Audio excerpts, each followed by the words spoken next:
కిడ్నీలో రాళ్ల మాదిరే మన గాల్ బ్లాడర్లోనూ రాళ్లు ఏర్పడుతుంటాయి. ఈ గాల్ స్టోన్స్ మూలంగా తిన్న తరువాత పొట్టలో భరించలేనంత నొప్పి వస్తుంటుంది. తిన్న ప్రతిసారి పొట్టలో కుడివైపు అంతా నొప్పిగా ఉంటుంది. ఆ నొప్పి భుజంలోకి, వీపులోకి పాకుతూ నరకాన్ని చూపిస్తుంటుంది. తిన్న తర్వాత పొట్టలో భరించలేనంత నొప్పికి, వేదనకు కారణమయ్యే గాల్ స్టోన్స్కు అసలు కారణాలేంటో, వీటిని తొలగించుకునేందుకు ఎలాంటి చికిత్స అవసరం అవుతుందో ఇప్పుడు తెలుసుకుందాం.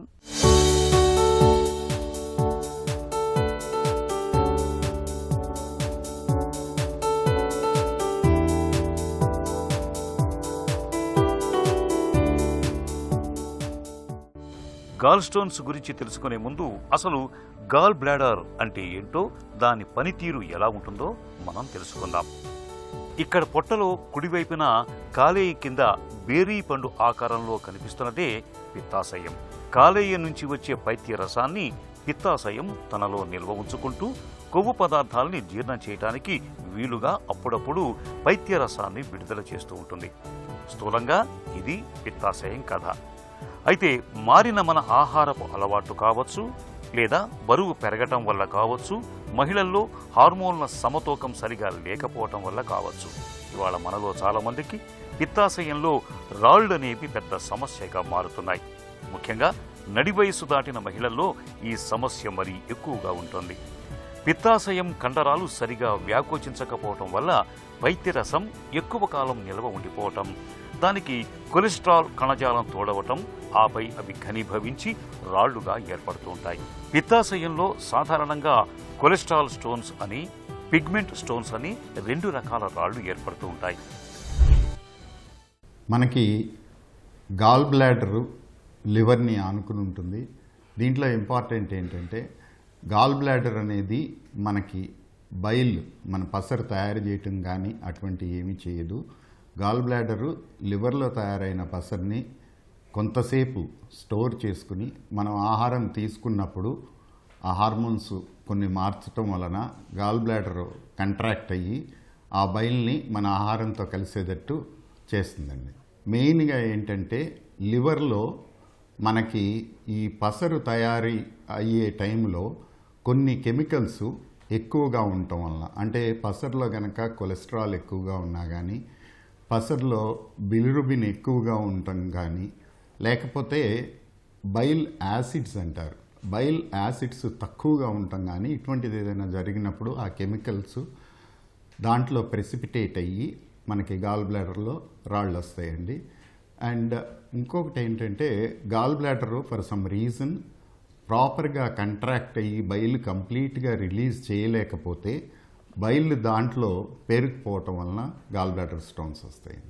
గాల్ స్టోన్స్ వలన వచ్చే కాంప్లికేషన్స్ ఈ నొప్పే కాకుండా, గాల్ స్టోన్ స్లిప్ అయ్యి మనకి పసరు పైపులో అడ్డం పట్టడం వలన సర్జికల్ జాండీస్, కామెర్లు అనేది వస్తుందండి.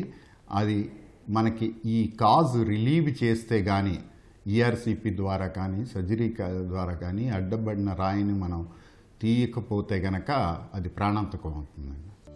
పిత్తాశయంలో సాధారణంగా కొలెస్ట్రాల్ స్టోన్స్ అని, పిగ్మెంట్ స్టోన్స్ అని రెండు రకాల రాళ్లు ఏర్పడుతూ ఉంటాయి.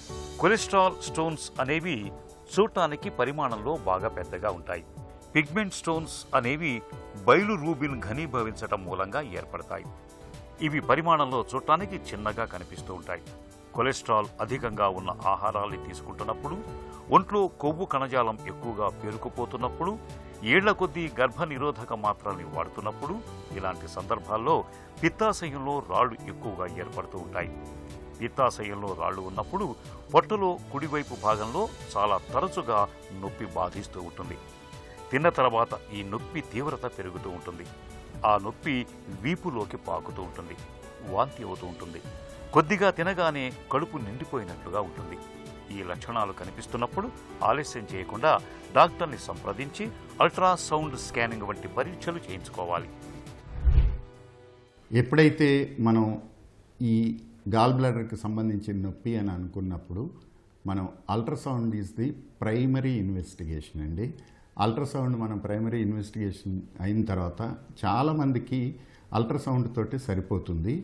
కొద్ది మందిలో గనక మనకి రాయి స్లిప్ అయింది అంటే లివర్ ఫంక్షన్ టెస్ట్ అనేది మ్యాండేటరీ, తప్పకుండా చేస్తాం. కాబట్టి లివర్ ఫంక్షన్ టెస్ట్ అబ్నార్మల్గా ఉన్నా కానీ, లేకపోతే పసరు పైపులో ఏదైనా బ్లాకేజ్ ఉన్నట్టు అనుమానంగా ఉన్నా కానీ వాళ్ళకి ఎంఆర్సిపి అంటే ఎంఆర్ఐ స్కాన్ చేస్తాము. స్కాన్ చేసుకుని పసరు పైపులోనూ వేరే విధంగా ఏమీ అడ్డంకులు లేవు అని అనుకుంటే కనుక మనం దానికి ప్రాపర్ ట్రీట్మెంట్ ప్లాన్ చేసుకోవచ్చు. పిత్తాశయంలో రాళ్లు చిన్నగా ఉండి వాటి మూలంగా పెద్దగా ఇబ్బంది ఏమీ లేనప్పుడు సత్వరమే వైద్యం చేయాల్సిన అవసరం లేదు.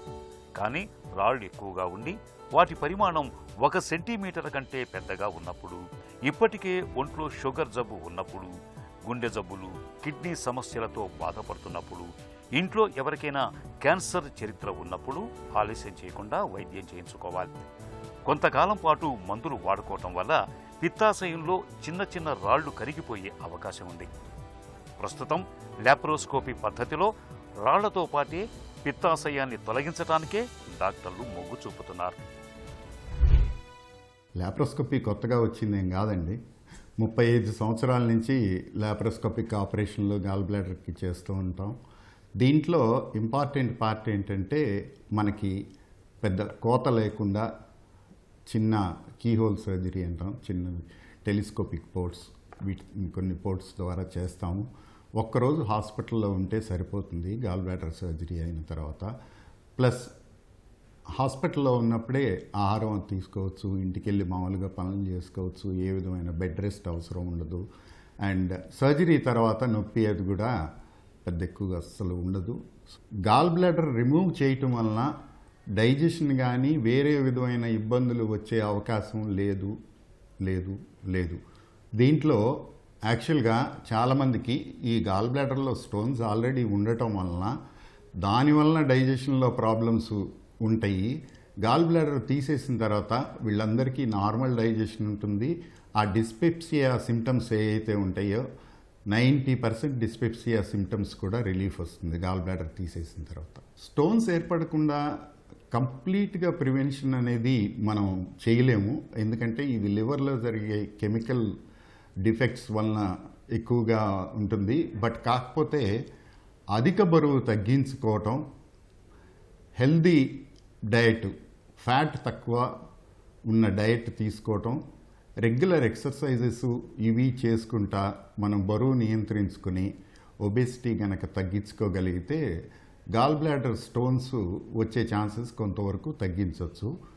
పిత్తాశయంలో రాళ్లు ఉన్నప్పుడు కేవలం రాళ్లను తొలగిస్తే సరిపోతుంది కదా, మొత్తంగా అవయవాన్నే తొలగించటం ఎందుకనే సందేహం మనలో చాలా మందికి వస్తూ ఉంటుంది. కానీ రాళ్లు ఏర్పడినప్పుడు వాటి కారణంగా పిత్తాశయం లోపలి పొరల స్వభావంలో చాలా తేడాలు వచ్చేస్తాయి. తరచూ రాళ్లు ఏర్పడడంతో పాటు క్యాన్సర్గా మారే ప్రమాదము ఉంది. ఇలాంటప్పుడు మొత్తం పిత్తాశయాన్ని తొలగించడమే మేలని చెప్తారు డాక్టర్లు. పిత్తాశయాన్ని తొలగించిన తర్వాత పైత్యరసం నేరుగా పేగుల్లోకి విడుదలవుతూ కొవ్వుల్ని జీర్ణం చేస్తుంది. కాబట్టి తినే ఆహారంలో కొవ్వు పదార్థాలని తక్కువగా తీసుకుంటే చాలు. పిత్తాశయం లేకపోయినా మనకు ఎలాంటి ఇబ్బంది ఉండదు.